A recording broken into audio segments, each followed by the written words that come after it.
All right.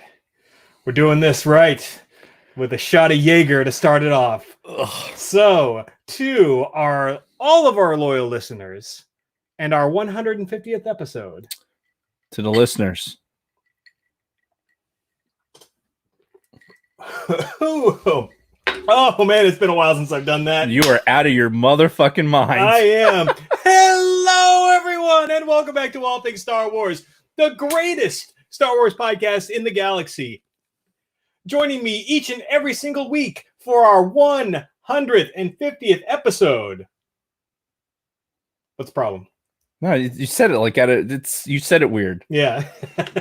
The Darth Vader to my Palpatine, Dave Martin. Happy 150th, Dave. Happy 150th, Jason. How are you?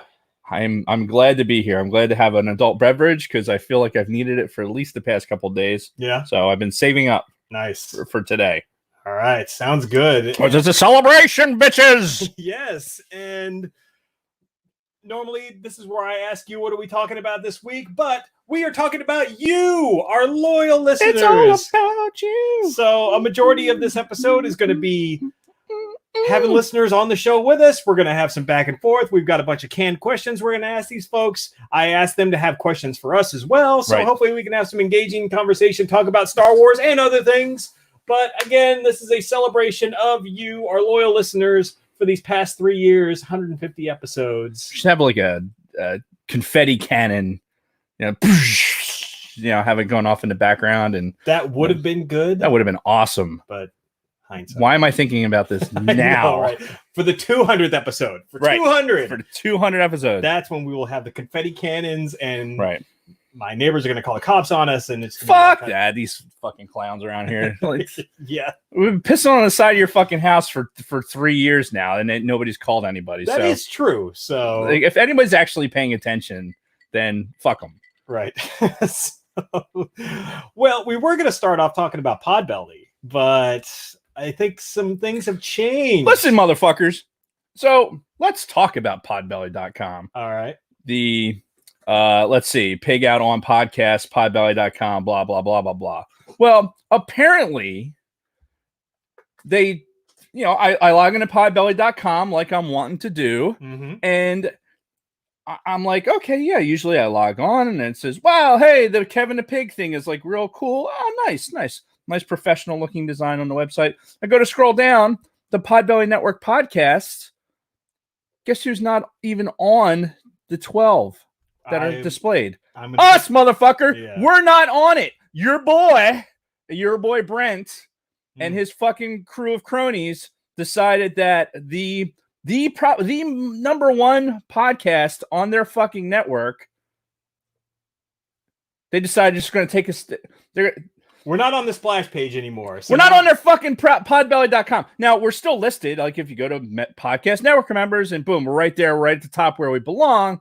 However, right here in my hot little hand is the May the Pork Be With You. You may remember a couple weeks ago when I pimped out podbelly.com/shop, put in Kevin the Pig and blah, blah, blah, blah, blah. Did all that stuff, right? We had our listeners posting on Instagram with hashtags to show that they got their stickers.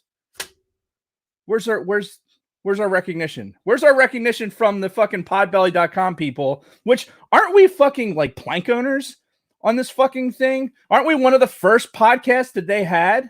Didn't you do pro bono work for fucking getting some of the shit set up?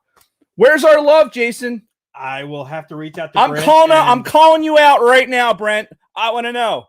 Fucking get your happy ass in an airplane, fly here to fucking Philadelphia, and fucking and tell us to our faces why you're shitting on our listeners who are so dedicated to podbelly.com for all your podcasting needs. Oh, go check them out. And as always, and there was the sticker. Yes. That many of you got. Yes. And we appreciate it, but the fuck over. We'll get to the bottom of this. Don't worry. So in the meantime, I want to give a huge shout out to all of our patrons: Tony Ferrari, Camille Donovan, Nick Jackson, Frederick Martin, Big Lovin', Scott Rasmussen, Tactical Swede, Dodd Solsky, Shotgun Mark, and Avery Morgan. Several of these people you are going to hear in this episode, but You are the reason why we do this. Thank you all so much for your contribution. And really, it's why we have these new microphones and some new headphone amplifiers, and we're talking about getting a new recording gimmick. So it's going to be the best. It's only taken us 3 years to actually get some shit. Yeah. But here we are. Yeah. And it's nice. Thank you. Thank all of you. What the for supporting us. What? I don't know. All of a sudden, my Google Drive pulled up a different document on my iPad for some reason. Really? Yeah. Was it porn? No, thank God. So what? I'd have a lot of things to explain. But anyway, moving on. Jesus. So, the guy who mentioned pegging, and really you enjoyed it last week. I have no memory of this. I know you don't. So, talking about some Star Wars stuff before we get into all of the rest of the nonsense of this episode. Do you know, in 3 days, I think it is, the 21st of May, it's the 40th anniversary of Empire Strikes Back. It's crazy, isn't it? 40 years. Now, you claim to have actually seen it in theaters. During the drive-thru. Yeah, during its theatrical run. So that's something that I did want to ask some of our other listeners that are coming on today as guests, whether or not they saw Empire in theaters. But man, 40 fucking years ago now. Yeah. That's crazy. Yeah, we're old. Yeah. It's as we I don't know if we're going to get a chance to talk about it or if anybody else is going to bring it up, but I caught up on the Disney Plus Mandalorian exclusive. How you doing? I haven't seen the third episode. The third one was really good. They do a little extra run with Cara Dune, and they got Apollo Creed on there. I definitely need to watch it. If Cara Dune's in it. Yeah, it's really good, but it goes into a level talking about Jon Favreau's experience. He talks about how he Star Wars was so much of a fabric of his imagination and everything else. And Pablo Pascal and all these guys are talking about it, including Apollo Creed himself, talking about how when he was in his 20s and this movie came out, that he was still trying to figure out what being in films was. And because he was just in Rocky the year before, right? Wasn't that 76 was when Rocky came out? Right. So he was already part of other huge movie franchise that was probably taking up a majority of his. The guy is a movie star, and to hear him talk about it, in his 20s, he was a movie star. Yeah, and to hear him talk about how Star Wars was something that was going on in his life. Now he doesn't say he was a huge fan or anything like that. No, and I would imagine not. And he told us how he appreciated how much George Lucas, what was going on in the films and the productions and all the other things, and it made him more appreciative of movies. Check it out on Disney Plus. It's actually it's kind of must-see TV, honestly. And if you're listening to us, most likely you have Disney Plus anyway. Yeah. So it's worth. Don't. What is wrong with you? Yeah. Honestly. Yeah. What else are you dumping your money into, Pops and Black Series figures? Yeah. So something else I was thinking of when I was going over this whole 40th anniversary thing. Empire is the only Star Wars movie that you and I have not done a deep dive on a podcast about. Really? Because we did episode 4 and Return of the Jedi on Project VCR. We've rerun those as part of All Things Star Wars. And we still, I think, should get into that on this podcast. But we did a deep dive into all the prequels last year. We obviously did a deep dive on all of the sequels when they came out, but we never touched Empire. I mean, it was always kind of on the docket, but it kept slipping. And then I remember last year thinking, okay, next year is the 40th of Empire. That would be a good time to talk about it. But, so much has been going on this year. It kind of fell off. So it's a movie we need to do a deep dive on. And I don't know if we want to line it up with any kind of anniversary or anything, or if we just want to I think we should just do it. Look, we got the Summer of Legends coming up. Yeah, so we don't want to interfere with that. All right. And honestly, I don't know that I could go back just now to any, even with something as canonical as Empire. Yeah. I don't think I could go, just because we talked about it last week a little bit with Heir to the Empire and how good the story is, and all the floodgates started opening again about how much I fucking loved it. Oh my God. I want to talk about it so much already. I'm only a few hours into the book right now, into the audio book, but there's so much that I already want to start going back and forth. There's 8 hours left of this thing, and I've actually been going up and back forth to the base quite a bit this past week. So I've had opportunities to listen to it. Ordinarily I want it, and I'm just I just want more input. So it's gonna be great. Yeah. Summer of Legends. Indeed. So that being said, there's been no official Mandalorian casting news. So, people waiting for news like who's going to be in Mandalorian season 2, nothing official. So there's really nothing to talk about, quite frankly. Yep. So we can just move on, right? Yeah. All absolutely. right. So moving on to our weeks. For me, I've only got a couple of bullets here. The first thing is I finally got back into working out last week. Good. I know I hit this wall. I went into this kind of depression for fucking weeks. It felt like slowly started to dig my way out of it. Wasn't back into working out yet, but then finally, I think it was last Monday or Tuesday. I'm finally like, fuck it. I got to start something. So I started this brand new routine. And yeah, it's been going for a week now. It's been good. Nice. And the weather's obviously helping. Today is kind of weird. Yeah, it's like a chilly, like mid to upper 60s kind of day. Right. If it wasn't so cloudy, it'd be fine. Yeah. But lately, man, weather's been great. Oh, over the weekend, nice and warm outside. Oh, yeah. Again, this is one of those weekends where I'm outside just mowing the lawn, just as happy as can be, just with the sun shining down on me and it's being nice and warm. Oh yeah, I needed to have one of my fucking rice paddy hats on the way I was working in a yard all fucking weekend. But yeah, we'll get to that when we get to my week. But yeah, no, it's nice having this weather, and you've mentioned it before on the show, the seasonal disorder. Yeah. And I never really thought about it in terms of myself, but I think it's there. And I think it's been so fucking obvious that it's never clicked with me before, but I think I have that to like a pretty high degree, honestly. Yeah, listen, it's so easy because of the name of it, right? SAD, seasonal affective disorder, whatever. Right. But whatever you want to call it, and with May being Mental Health Appreciation Month or whatever, Mental Health Awareness Month, right? Along with Military Appreciation Month. Regardless, you can't discount the fact that like being outside, getting fresh air, getting sunlight is what our body wants. You can keep yourself indoors and in lockdown for a long time playing video games and keeping yourself occupied, but at the end of the day, like, you need fucking vitamin D. You need these things, and this provides energy and everything else. So yeah, fucking look, the basis of all fucking health issues, right? Drink water, get some fucking sun, wear a goddamn mask. All right, we're gonna try to not talk about COVID too much this week. No, this is normal health shit now. Like this is the I will not accept wearing masks as a new normal. I am sorry. I'm telling you, we're gonna look like we're driving around in fucking Saipan. Yeah, they can suck my cock if they think I'm gonna wear a fucking mask once all this shit is over. I actually left the house today. Oh, by the way, I drove today for only the second time in like 3 months, and whenever this fucking thing started. Shut the fuck up. And it was weird, man. It was weird just driving to the liquor store around the corner. First, it was eerie just because there was nobody else on the road, and it was just strange. But yeah, it was just weird driving in general. And I didn't want to wear a fucking mask. I actually asked Kristen, do I have to wear a goddamn mask to the fucking liquor store that's right around the corner? She's like, yeah. I get there, and there's a big sign on the fucking door. It's like, you must wear a mask if you want to come in. It's like, look. Wear a fucking mask. Just do it. I will do it until this shit is over. And if this shit isn't over by this fall, then it will be over in my head because I'm done with this fucking COVID crap.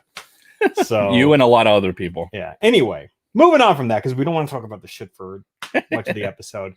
That's really it. Warm weather in New Jersey. So that's my final bullet point. So what about you? Lunar Girl was talking about people are like plants. You need sun and water and fresh air. Yeah. Yep. Yeah. And wear a mask. My week. Let me see. Did I put anything on the notes? Yeah, Groundhog Day. Because really, honestly, that's what it's been. Yeah. Aside, what has been nice is with the nicer weather, being able to get outside, do shit. We're working on the backyard with the expectation that we're not going to be doing a whole lot of traveling this summer.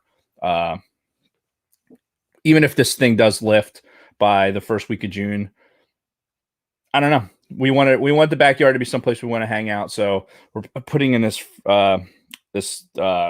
walkway, and it's a phased implementation. It's honestly a giant project. Like when I said it to you, like it's a 17-foot long, 4.5 foot wide walkway, and we're doing it right. We're doing it right, or at least as right as the internet tells us to do it.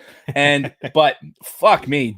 Digging holes, moving dirt from one side of the yard to the fucking other, and then I was slinging fucking bags of this paver gravel. Like I was an 18-year-old kid working at the airport throwing bags. Oh, yeah. Like I'm fucking showing off, throwing bags and shit. And yeah, I was basically an invalid the next fucking day because I'm in my mid 40s and I'm not supposed to be doing shit like that. So I feel like we've got a lot of those stories throughout the course of the podcast. Throughout our 150 episodes, there are a lot of stories of Dave working his ass off one day and then just being a useless pile of shit. So Dave like pushes that rock all the way up the hill, like as far as he can go, and then that rock comes crashing down. And you would think that the rock would be smart enough not to go back up the hill again, but it does. As soon as I have a little bit of energy and a little bit of, or I'm getting friggin' whipped, to get it done, which I'm not. I'm joking, but the reality is, like, I'm out there doing this stuff, and then there's a fucking huge penalty to pay. Yeah, and then I was talking about wanting COVID to be over, so we ordered our next round. Like we need 23 50-pound bags of sand and like 24 pavers. Yeah, it's coarse. It gets into everything. So we ordered that stuff, and I'm like, fuck this. Oh, so we're in Home Depot buying the paver gravel, right? Mm-hmm. And or paver, whatever, the base, and it's on a pallet and on the floor. And I'm like, well, what the fuck? I'm going to go find a cart, take the stuff off the pallet, put it on the fucking cart, then take the cart to the fucking checkout, then out of the checkout, put it into the fucking truck. And then I'm moving a single 50-pound bag. I'm moving it like 1, 2, 3, 4 times. Mm-hmm. Right. So I'm like, fuck this. I went and got a pallet jack and just fucking took the pallet. Took as much as I need and took the pallet up to the checkout, where this this fucking 19-year-old kid was like, who told you could do that? I'm like, it was right there. I just did it. It was like, well, you weren't supposed to do that. I'm like, well, it's here now. So let's just go ahead and finish this transaction. I mean, what the fuck were you going to do? What were you going to do? Like, no, sir, you cannot buy these things. Why? Because I conveniently brought them all the way to the front without you fucking having to deal with it? Right. Like, oh my God. Yeah. And it's a huge liability to fucking, I can push a big orange fucking, sled around with 4 fucking twisting wheels that you can't control at all. Mm-hmm. Or I could actually use a pallet jack, which is designed for that type of load, steer it all the way through the fucking store and bring it right to your fucking feet so you can ring it up. Nice and easy. Right. No, he makes this big fucking deal about it. I'm like, okay. So ring it up. And then he's like, well, you're going to have to pull your truck up. I won't let you bring this out of the store. I'm like, okay, fine. Well, I can understand from the perspective they don't want you to take their pallet jack. What the fuck are you going to do with a pallet jack?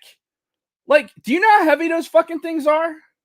Doesn't mean you wouldn't steal one. Listen. I would imagine they're pretty expensive if you're buying one. Yeah. They would catch me fucking trying to recover my nutsack off the ground after trying to pick up one of those fucking things. Right. So, no, that's not it's a liability thing. And that's what the kid said to Kathy is, it's a liability thing. A liability for what? There was a forklift sitting right there. I could have taken the forklift. That would have been even more interesting. Instead, no. So, yeah.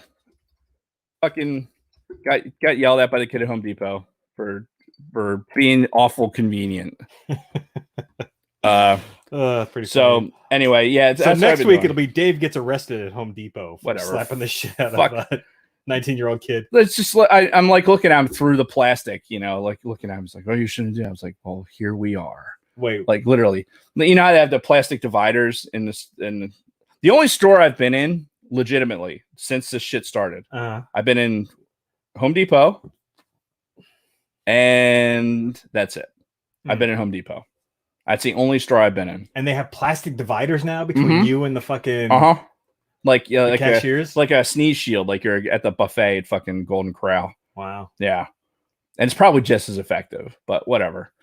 I like Home Depot, but that shit was just fucking annoying. Like the way the kid was acting about it, I'm just like, can we just fucking go? And then I'm standing outside waiting for him to bring the pallet jack out because he wouldn't let me do it. Mm-hmm. And then Kathy ended up having to drag it out because he had a line. Right. Like this defeats the fucking purpose. So now it's like Home Depot's getting back at me because I started to tell the story where I ordered the shit online for the next load, and I'm waiting for a goddamn text message from Home Depot saying, "Hey, your order's ready." Nope, that was fucking Sunday, and here we are. No, that was Saturday. Here we are 2 days later, still nothing from Home Depot. Wow. Now we did order, the 21 50-pound bags of sand and 24 paving bricks, but man up. I fucking did it. Anyway, that's it. That's my week. It's nothing exciting, unfortunately. Right. Fair enough. Why is there so much space there? See, now listener questions is right there at the top. What? The fucking notes. Oh, and all this goddamn space in the notes. 150 fucking episodes, and you're still like, your cut and paste game is fucking weak. I don't know why I have to listen to this shit. At least I made the notes. At least I put stuff in there. I filled in those 100 and something lines that are in there. I filled in all of them except for Groundhog Day. 100? However many lines. 100 lines? That might have been an exaggeration. Whatever. All of those questions, everything else, all me. Yep. All you. So that's it for your week, though? That's it for my week. I see that Scott's in the backstage. Yes, he is. So that is a great transition to the next phase of the show, because as we stated at the top, the rest of the show is going to be all about you guys, all about the listeners. Right. So we're going to be doing this in chunks. If you're watching on the YouTube, you need to, you'll probably have to jump to a new video, because we're going to do, I think, our first 2 listener interviews on this YouTube feed, and then we're going to cut the feed and then start a new one, which will be part 2. So after Bronco Fed is on, then we'll cut it, start a new thing. Just it's logistics for like piecing together the audio. Yeah, this is what our producer, what's our producer's name? Jason. Our producer Jason is going to make sure that we capture all the appropriate audio. And IVOG, did you see that? Dave's fastest week ever.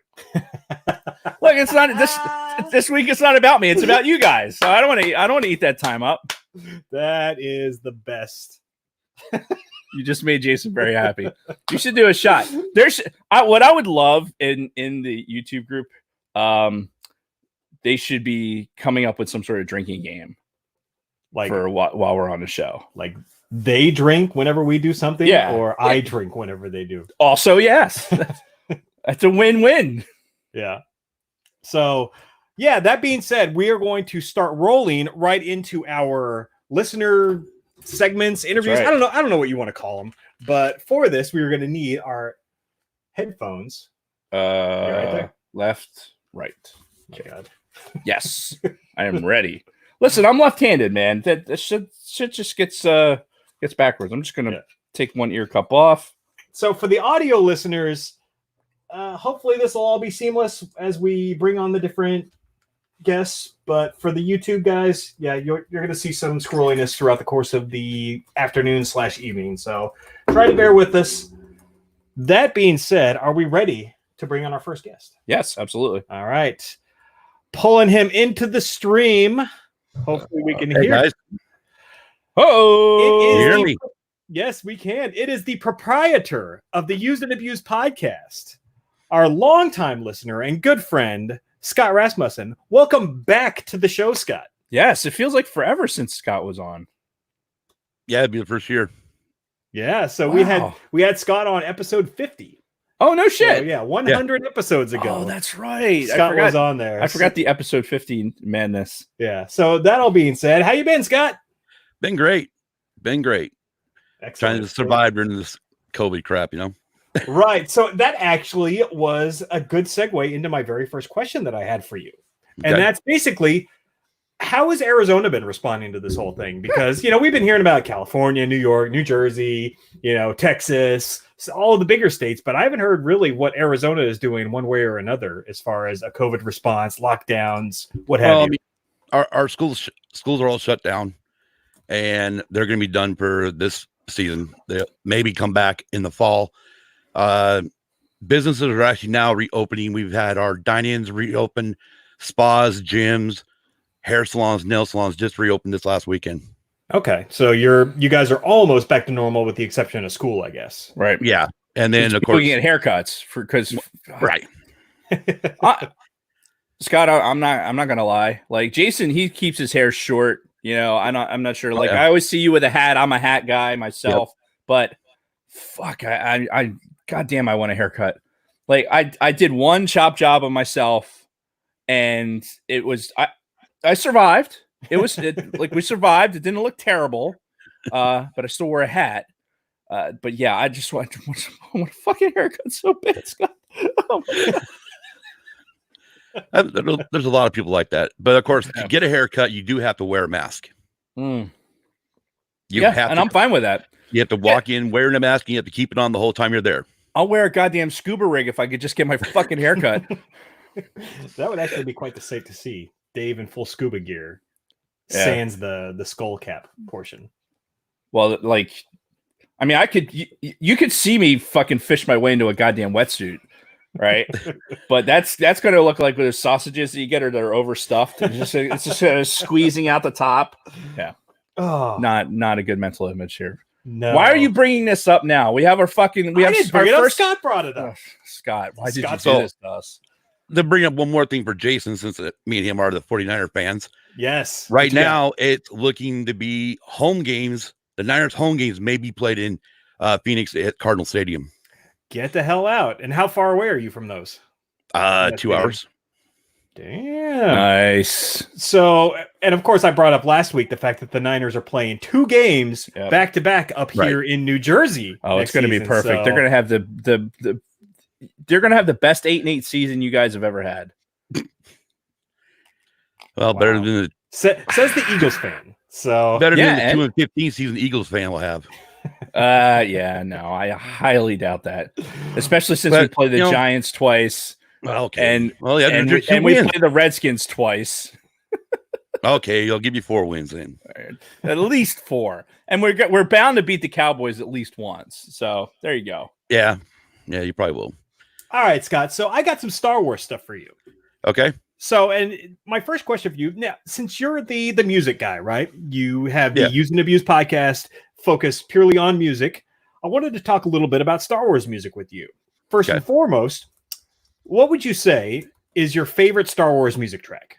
Like single individual favorite track? Imperial March. Okay, so you're going with the classic. All right, I like it. Any other honorable mentions with that? Oh, I mean, they're all good.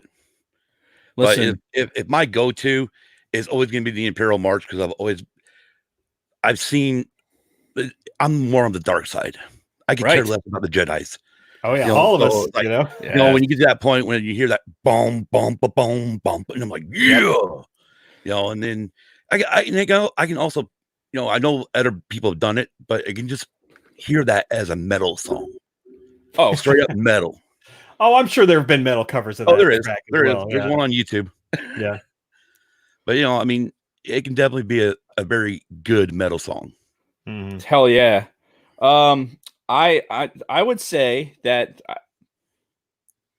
listening to, I think I mentioned this a couple weeks ago, or I mentioned it last week. If I were you, I would give the Revenge of the Sith soundtrack a listen. Just listen to it straight through.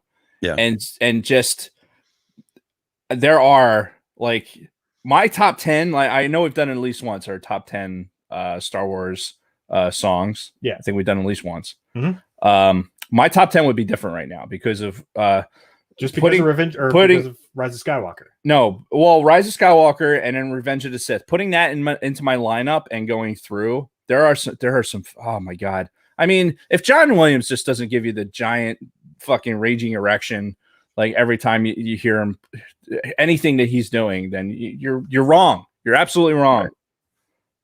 Yep. So Scott, we were talking about the anniversary of Empire. I think you're a couple years older than Dave and I, right?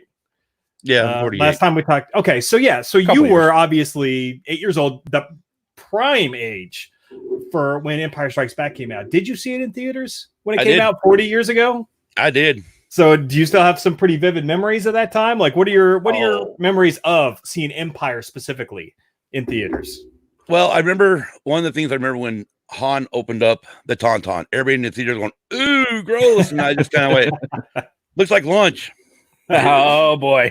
My mother like about hit the roof in 1980, going, "Where'd you hear that from?" I'm like, "I don't know, just said it."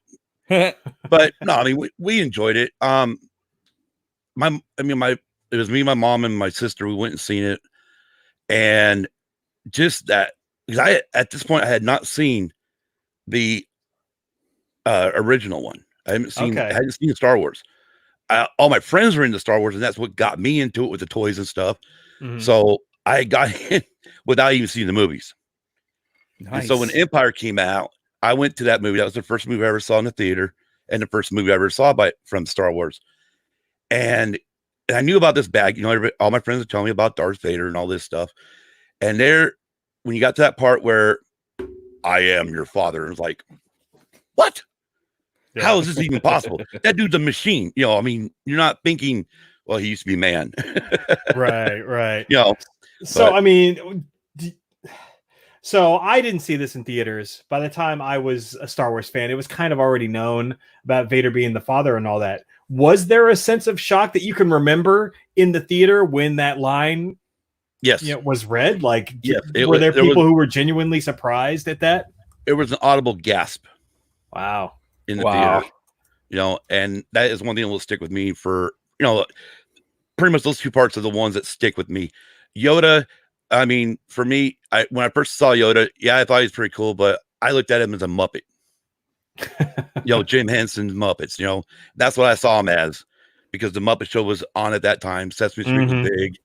You know, I mean, this was before cable TV was across the country when you had 3 or 4 channels to choose from. Right. So that's interesting, because my claim to fame is I saw it, in a drive-thru or whatever, but I don't there's no like real recollection. And in a drive-thru, it's an audience of drive in. I'm just being consistent with my fucking lack of that's good, dating all the way back to episode 1 of All Things Star Wars, by the way, when we were talking about our history with the franchise. Said drive through then too. Yes, you did. Me. So at least he's consistent. Listen, Ivo G, who's there in the chat and he's listening to us from Bulgaria, had said something about not wanting to hear broken English, and yeah, here's me with my fucking shitty ass English. But anyway, no, it's interesting, like being old enough to actually get that visceral response from the crowd. I think that's amazing, because we get that in certain movies now, but has there been a Star Wars reveal that has given us that same reaction? You not think? In my opinion. At least not in my opinion, for the movies I've seen. And again, I mean, pretty much anytime I've ever been to a Star Wars movie, I haven't been in a packed house, and that's on release day, except for that one there. But pretty much all the other ones, regardless of where I lived, I guess episode 3 for Revenge of the Sith, we were in Reno at the time, and that one was full. I mean, it was filled to the max. But other than that, we have never had like complete full houses. Even when we went to episode 9, I mean, there's like, okay, you have to choose your seats, and I did, but we scooted over in the middle so we'd have direct access to the middle of the screen because nobody was around us, so. And that was release day. So I think that Rise of Skywalker probably. I'm sorry, it was release day weekend. Rise of Skywalker is probably from so it's interesting because now we're with the release of the sequel trilogy, right? And we're talking about how full theaters were. Force Awakens was before the reserved seating style was really popular yet. That's right, because we had to line up. And we were in line hours in advance, emptying, like my daughter thinking she lost her fucking ticket because we're like in line. She lost her ticket. She's emptying out her purse into John's hands, and like legitimately, like you had to be in line early enough, circa the old days. Yeah. And then I think with Last Jedi, we saw it it was reserved seating, but it was still the big amphitheater. Yep. Basically the same theater. Yeah. And then for Rise, it was the more comfortable seating like the larger seating arrangement. Yeah, the recliners, and all it just that. doesn't feel as full. And Right. it's again trying to get that visceral reaction like you did in Empire out of a smaller crowd that's like super comfortable, fucking lounged back and shit. Yeah, a little more spread out. Yeah, it just didn't seem the same. So yeah, somebody that got to see Empire, Scott got to see Empire and got to feel the reaction of the crowd. That's fucking awesome. That's one of those things where if I could ever go back in time, and experience something, that's one of the top 5 things on my list. Going back, watching Empire Strikes Back, opening weekend, just for that moment, that revelation, because Star Wars was so big at that point. Yeah. I'm sure that just blew people fucking away when they heard that. So what about Jedi? You saw a Jedi in the theater then? I did. And you'd have been 11 at the time, right? Yep. So, all right. So you weren't I would hope you weren't like an anti-Ewok at that point, right? Yeah. Hey! All right. The only reason was, okay, here, and this is the reason why. Okay, when we walked out after Jedi was over, all I heard from my sister was, "How cute! I want one." Oh hell no! You're not supposed to like the shit I like. It was like years later when she finally got into. I mean, I've been listening to Metallica since early '80s, right? And when everybody jumped on board after the Black Album, after it became so popular, now she wants all the old stuff, and it's like, no, Scott was riding the lightning when it first came out. I mean, no. I'll admit, that was the gateway drug to Metallica for me was the Black Album. Really? The only song I'd heard one before that. Mm-hmm. I didn't know any of their music before that. Well, okay. As far as one goes, that was the very first video they ever did. Right, exactly, and that's how I knew it. Right, because I was an MTV person. Yeah, I got all of my music at that time from MTV. Like anything that was played in rotation on there, that's how I was exposed. A little bit of radio too. But I mean, Metallica wasn't heavily played anywhere I was getting music. So I had heard of them. I'd seen people wearing their shirts, but I was lucky and, getting down this music sidebar.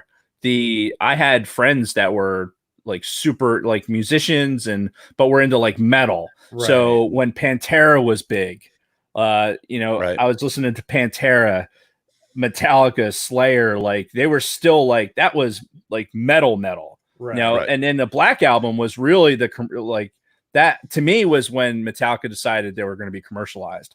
The music was good. I enjoyed the album, but it wasn't the same after that. From that point forward, I don't think their music was the same. Well, see, for me, I can look back because obviously Black Album came out in '91. That's the year I graduated, and I can look back on it now and realize, really what happened with the music industry at that point was everyone got tired of the glam from the '80s. The Poisons, the Motley Crues, the Twisted Sisters, the Quiet Riots. What do you mean you're wearing a Motley Crue t-shirt? Hey, they're still my band. That's fair enough. Hey, but I think what happened, they just got tired of all the sex, drugs, and rock and roll because that's what that era was. And Metallica comes along, and kind of like same thing with Guns N' Roses. They're not looking like that, and they're not really singing songs about that.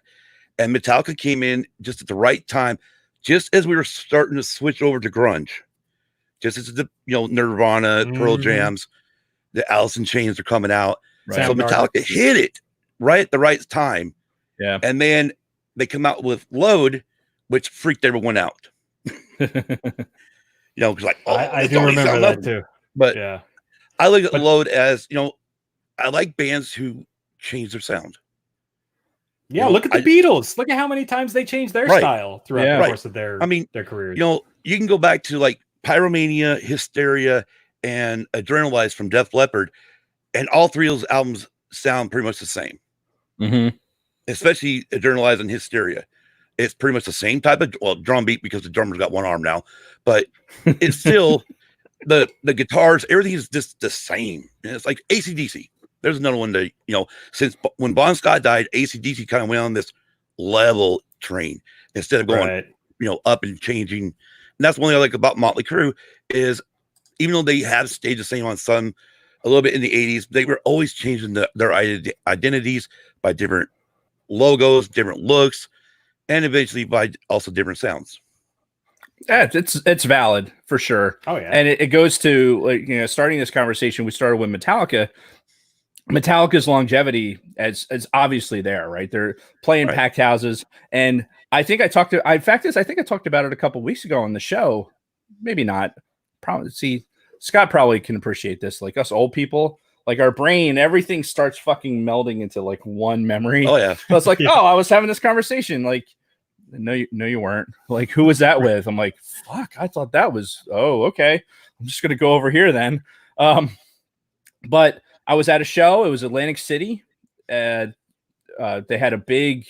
It was what the fuck did they call it? Like a festival. Concert.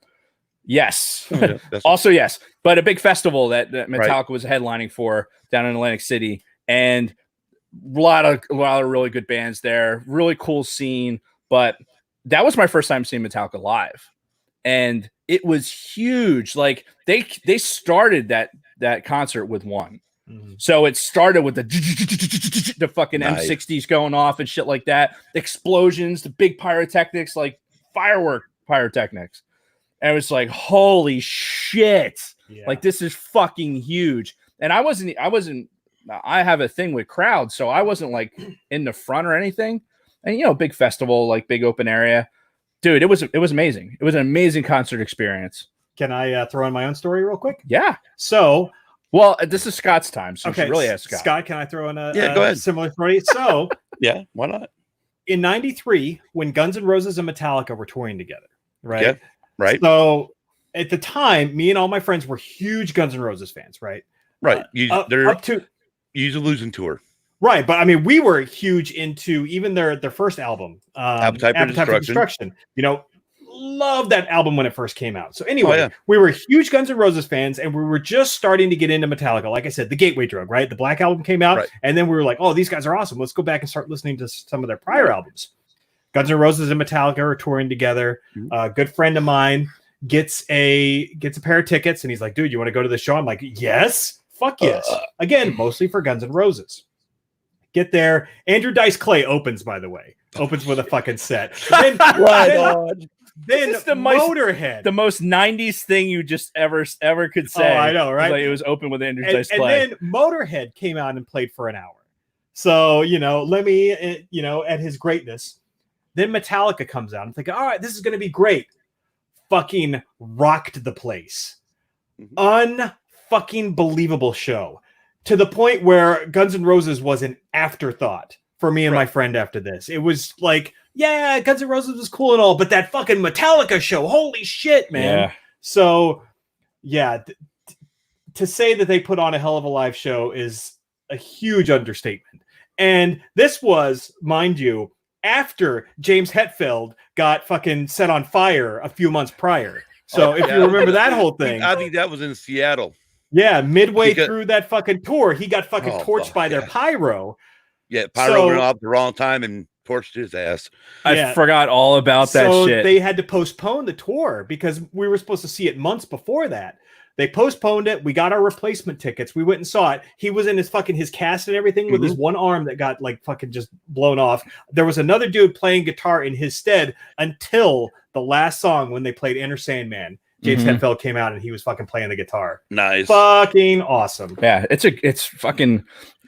Look, don't get me wrong. Black Album, great album. I actually had that in my Walkman when I was running, because I was on the swim team, right? So I had to keep my cardio up, so I'd be out running, and I had that fucking album ripped from somebody else who had it, right? So it was a copy of it.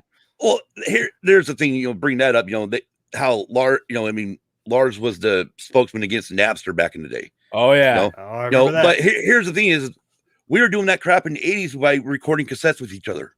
Yeah. Oh yeah. My dad had his setup. He had all these albums, right? He had all these LPs, and he had this double cassette deck.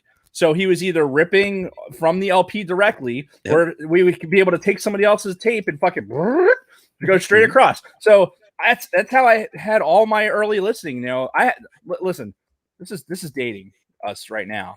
Right, For the kids that are listening right now, I said the word Walkman, and that should have been enough. We've already dated ourselves at that point. My Walkman had a fucking strap, like a purse. It had the fucking strap around it. No belt. Oh God! Like 2 years later, the belt thing came out. I was like, wow, you can clip it to your belt. Like, well, fuck, I look like an idiot walking around with my fucking strap on. It's a Walkman. satchel. Indiana Jones wears one. Yeah, it's.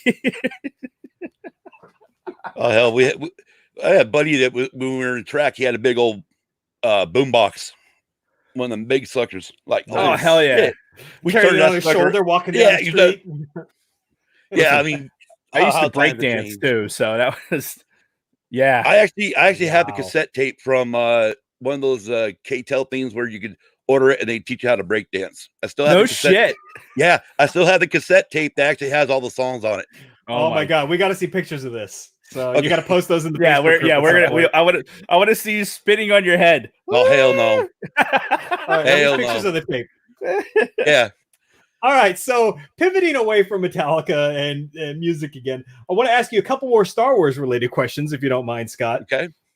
So, first of all, this summer is the Summer of Legends here on the Star Wars podcast. Right. So, for you personally, is there anything that you would like to see us cover as far as Legends material goes? Be it books, comics, video games, what have you? Now, see, the funny part is you bring that up because, like, Heir to the Empire, I owned the book back in '91, but I wasn't a really reader back then. I hated reading, so I never read it. I owned the damn book. I never read it, until you guys decided, and I got the audio book and like, holy crap, I should have read this a long time ago. Yeah.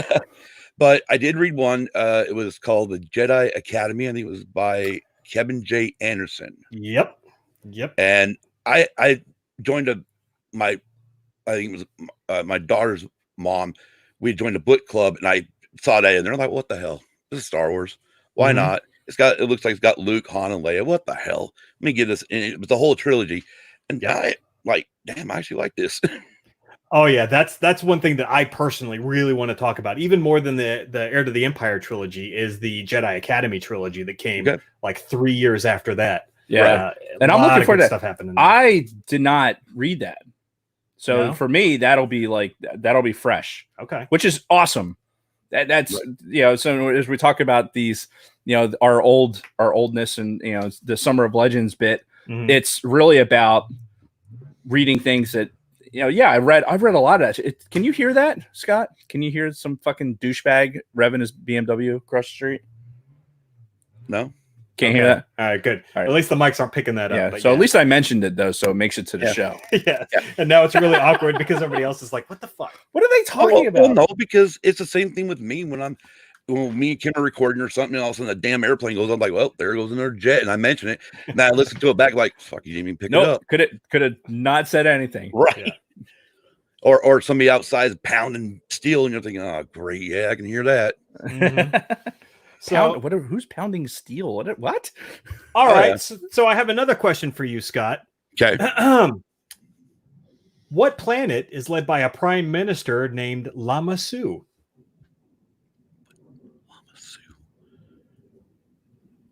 This is Star Wars?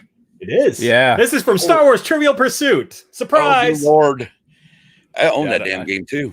And if you miss this, then you lose all Star Wars credibility. Oh, well. No, you don't, Scott. Don't listen to him. I'm sure I could answer him. I could ask him some reasonably easy question that he won't get. Especially that he's got his shot of Jaeger just sitting there. Yeah.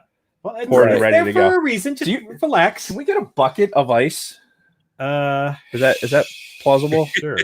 All right. As soon as Scott answers, what planet is led by a prime minister named Lama Su? And don't look at the chat. Scott, look at the chat. Oh, Camino. There you go. Yeah. So if you remember in episode 2, as she's escorting Obi-Wan around, it's our director, Lama Su. Oh, that's right. That's right. I do remember that now. So, I haven't seen episode 2 in a long time, though. I mean, I kicked it on the other day. I'm kind of like Dave. I bought the Rise of Skywalker on on the 4K and still haven't put it in yet. What the fuck, man? Yeah, What's wrong with you look, people? man, it's hard. It's hard to watch something knowing it's the last. It really is. Well, I guess, man. Well, the thing I want to do though is I want to go back and start with episode 1 all the way through. Yeah. And watch them all. Put Solo and Rogue One in in there. Marathon. Yeah. Yeah. And just have a major marathon. Yeah. I'm looking forward to doing that once. I'm looking forward to doing that once once school is over. After next week and school's over, then I can you know what? I'm going to do fuck all and just sit here and watch Star Wars. I'm looking forward to that. Yep. But in the meantime, I am really proud of you, Scott, because this entire time, even though you brought up the 49ers, you still, as much as you were hinting to Jason last week, who still doesn't know, right? He still doesn't know. I even threw in the chat earlier, and I'm looking straight at it right now going, man, he still has not seen this. He still is oblivious. That is What is going on? I saw him look directly at it too. Just nothing. All right, now I have to go back and look through the chat. What am I missing? Here? It's not mentioned in the chat. It just says, I can't believe Jason hasn't seen it yet. Yeah, right? Still. The tank top's still there. All right, so Jason is now. Oh, come on! Finally, God damn, dude, that's been there since since you went on your pee break in the last episode. That's been in there. That's the San Francisco 49ers football in the toilet that Jason's wife so graciously brought us some ice in last week. So I believe that's appropriate. It is not appropriate. I think it's appropriate, right? Sure. I mean, Thank for you, losing ma'am. the Super Bowl, yeah.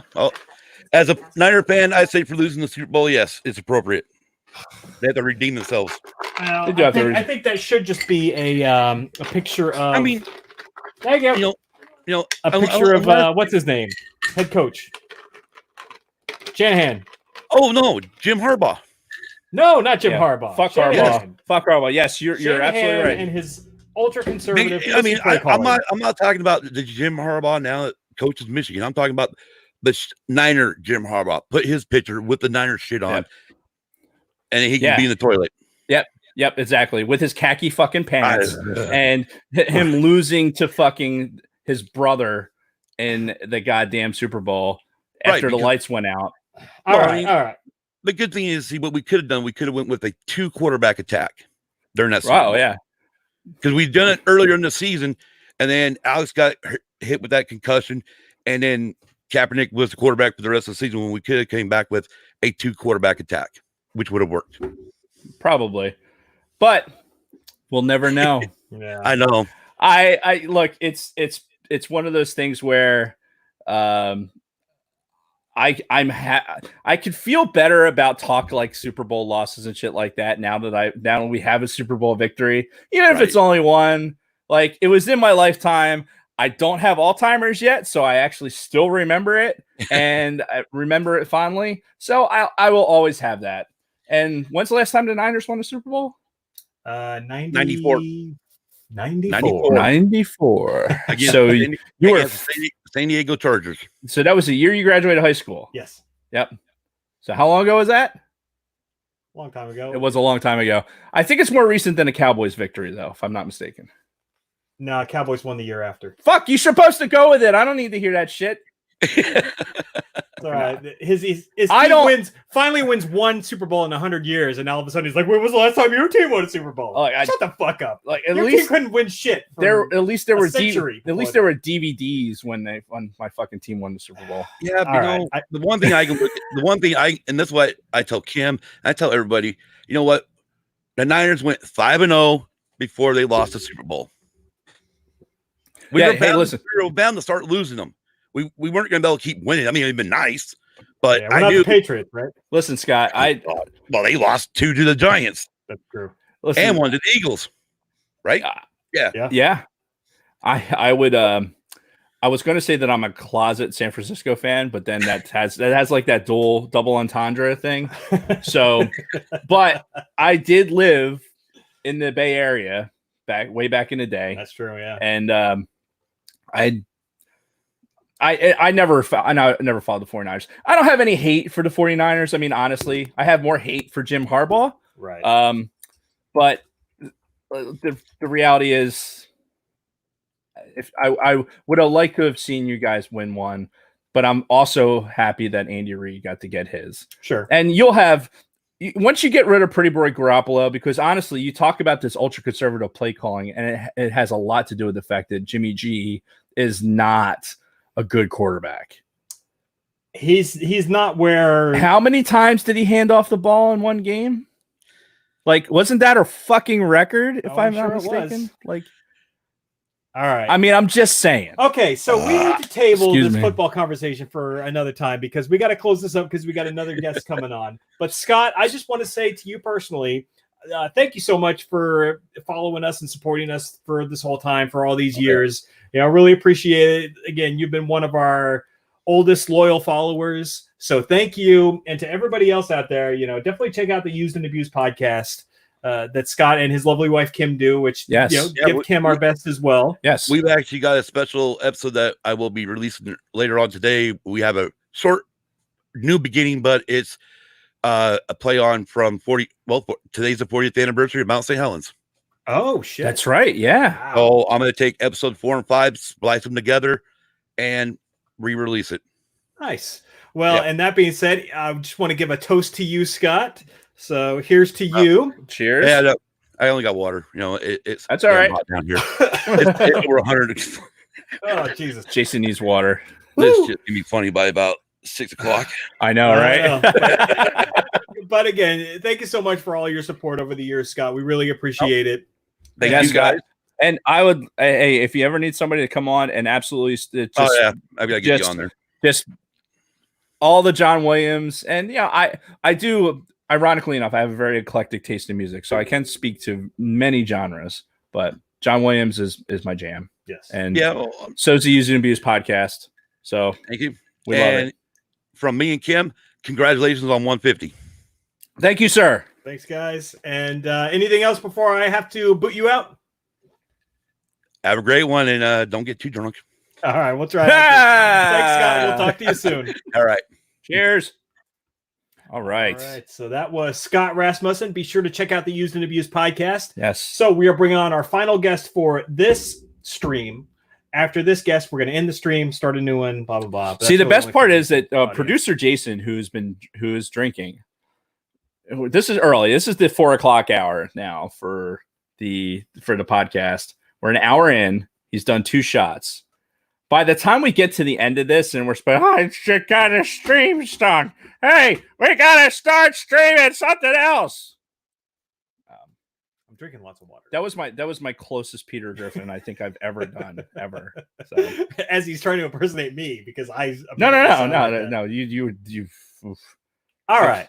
So moving right along, we have another guest joining us live via satellite. Hey-o! Drinking a little brew out of the well, it's not brew. I'm sure it's brewed iced tea. So yes, joining us in the studio, Bronco Fett, aka Tom. Tom, welcome back to the show. Tom, we don't hear you. I don't have Tom. Unmute Tom? yourself. Tom! Bronco! Uh-oh. No! I'm gonna have to edit all this in post. No, we got nope, can't hear you. What happened? I don't know. Is this thing on?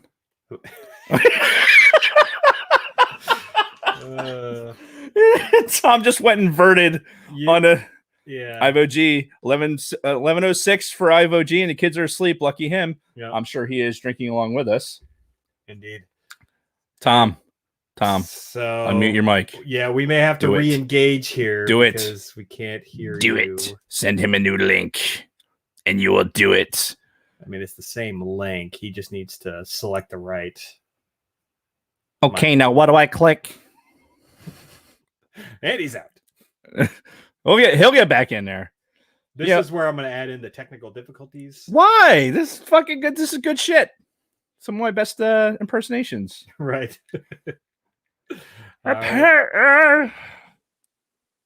Say something.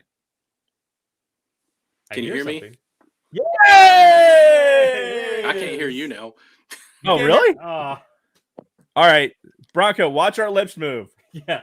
Now Welcome to the show, Bronco Vet. How are you doing today? I can hear me hollering. I got a delay on the iPad here. Oh, so you're watching the so- YouTube feed live? So hold the iPad to your ear and then try not to. Oh, this is the fucking best. We had flawless audio communication with Bronco Fett not 1 week ago. Uh-huh. And we were like, this is going to be fucking great. His internet connection is strong. The fucking audio was good. And but you know what you did, Bronco? You had earbuds in when we talked to you last week. Yeah. And he's gone. Oh, this is all coming out of the audio version of the show. Really? I think so. Oh, come on. This is All right, going he's to have to stay a YouTube exclusive, I think. Oh, I love it. Come on. There we go.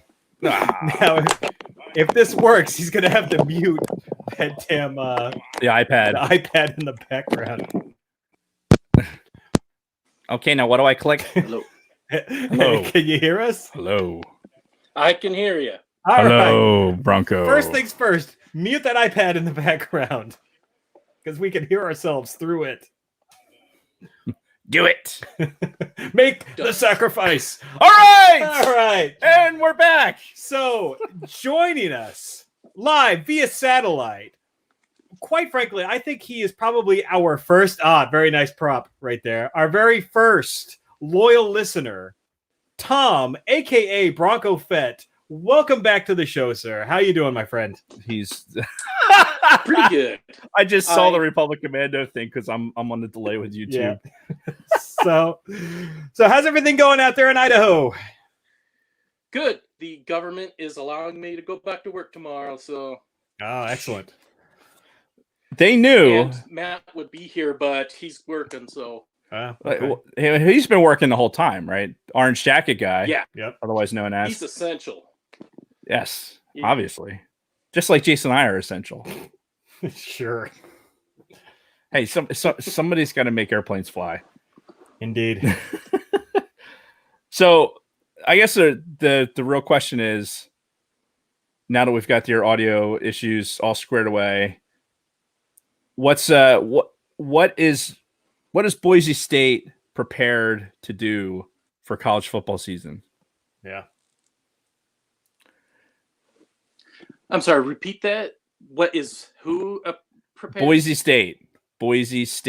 Yeah. BOIZE State. Boise You State. skipped out at that point. Okay. Oh yeah. We'll fix it in post. But Well, I was watching ESPN and I watched somebody who was representing Boise State actually pronounce it Boise. So I don't know. I think you are wrong. The guy who's wearing all of the I don't see a Z in there. hey, listen, this is the English language, Tom. We There's all no know consistency. there's no consistency. The only thing consistent is inconsistency in the English language. Even Brazilians that speak Portuguese, they pronounce S with a Z sometimes in Portuguese. When they come here to because there's a big population here, they pronounce Boise. That's with, an interesting, the proper way it's spelled and everything. right? Because they hear it direct from the source as opposed to me who just reads it on the printed page and sees it's BOISE Boise, right? Yeah. That's the way it reads. I don't even know why we're having this conversation. So really, But the question is, concerning how was Boise State preparing, Right, is that's that we got 3 teams that we're not going to be playing now because California State's doing something where they're not going to be having their football teams play, which means Fresno, Garbage Town, and San Jose, and San Diego. So we've got to find other people, actually. So what you're actually, this actually isn't related to COVID though. This is more related to the NCAA. Like California was putting rules into place that was allowing their students to be paid for their likeness, right? Isn't that what the issue is with the NCAA right now? I'm sorry, say that one more time. Oh, he really couldn't hear me when I was saying Boise. No, I was saying for the California teams, isn't there's an issue right now with the California put in the law the ability for college players to be able to be paid for their likeness. And I know that there were some schools that were deciding to not do that because of that. Not necessarily about the COVID issue, more about that. Yeah, I can only hear half of that. I'll talk louder. Should I talk louder? The volume of my voice. I don't have an opinion on that. Oh, all right. Fair enough. So I guess the big question is, are we going to see Bronco Fett, the character Bronco Fett, on Albertson Stadium this fall? I have purchased season tickets. I don't know what they're going to be doing or anything with the schedule, but I will try to be there, the same place as I usually am. Okay. Excellent. I like I don't know if you can see it in the background. Do you see the Millennium Falcon back there with the ramp down? Oh, yeah, there it is. Nice. Right behind his head in the YouTube. If you're not already following Bronco Fett on Instagram and I don't know if he's on Twitter or not, but he's brandishing a TIE fighter. It's one of the TIEs from Rogue One, I think. Right? Is that it's not an interceptor? It's no. From Rogue One, your favorite movie.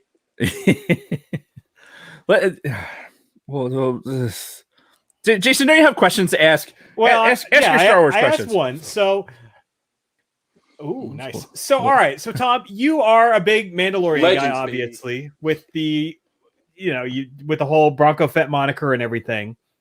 We haven't really had a chance to talk to you about the Mandalorian season 1.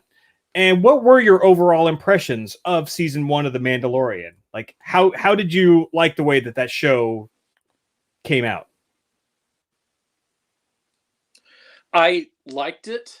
I don't sidebar like you guys are always doing, but the overall tone and everything was awesome. But there's one thing. Everywhere else, I got that one too. Everywhere else in the new canon, old canon, there was never an issue with taking off your helmet and having your face seen. Ever.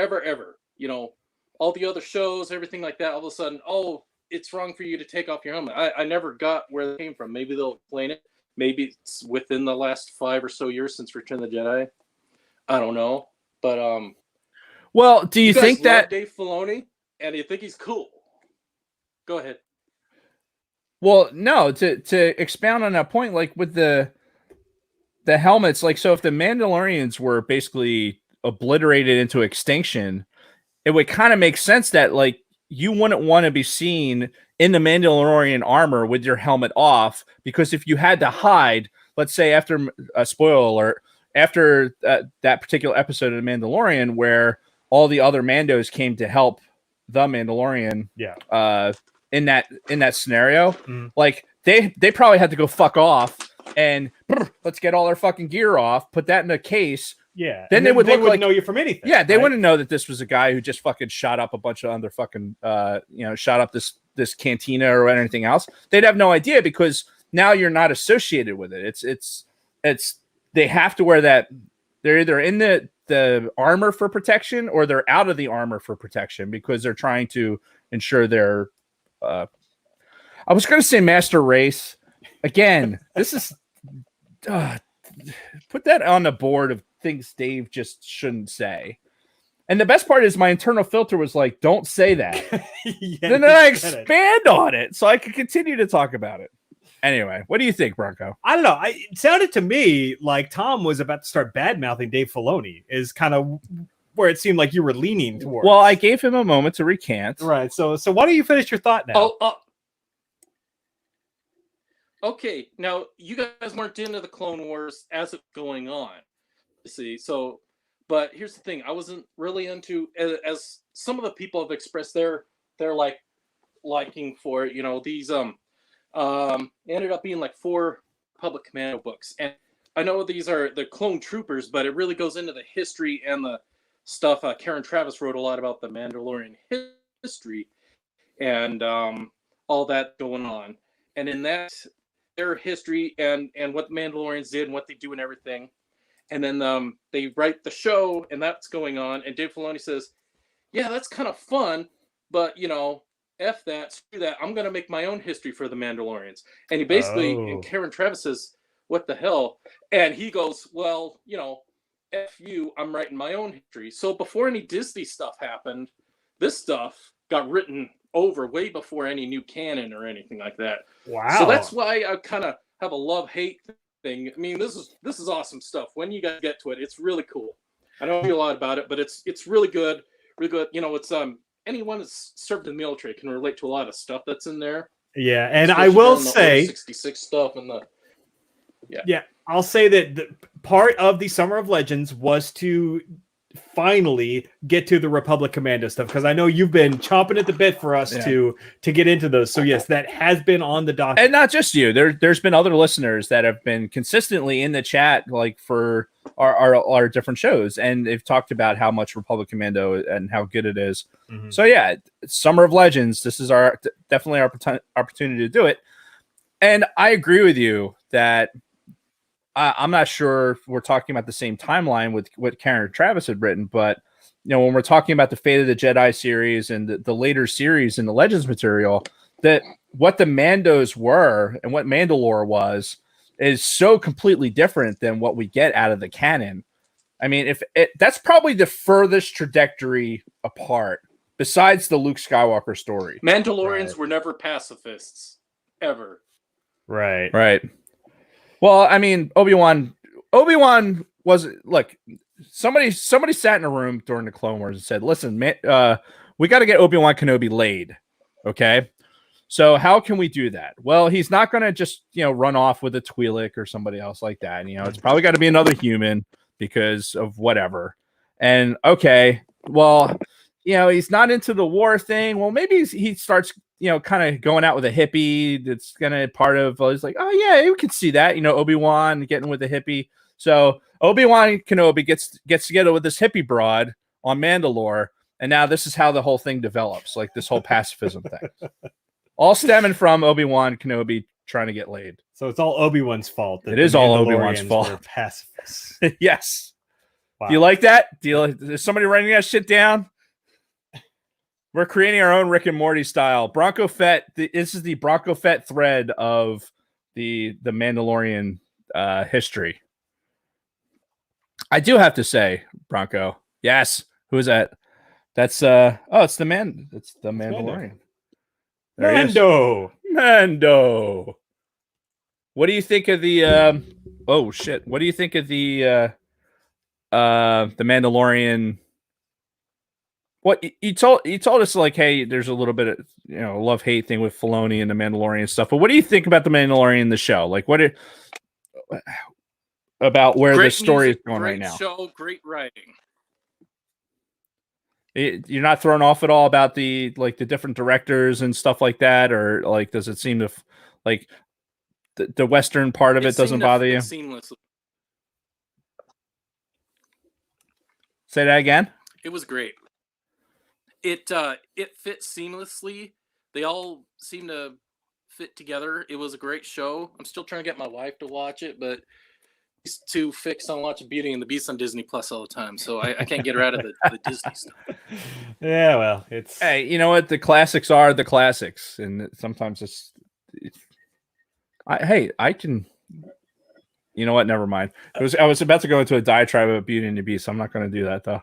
All right, so... Another question for you now, as part of the Summer of Legends, besides the Republic Commando books, is there anything else in Legends that really kind of, piques your interest, something that you might want us to cover here on the show, or just anything that you have an absolute love for as far as Legends material goes?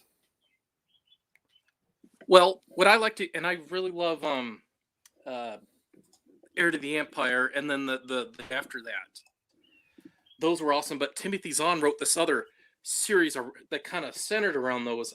Vision of the Future, and what's the other one right next to it? It's right down there, but it's buried. Vision of the Future and Spec of the Past. That was it.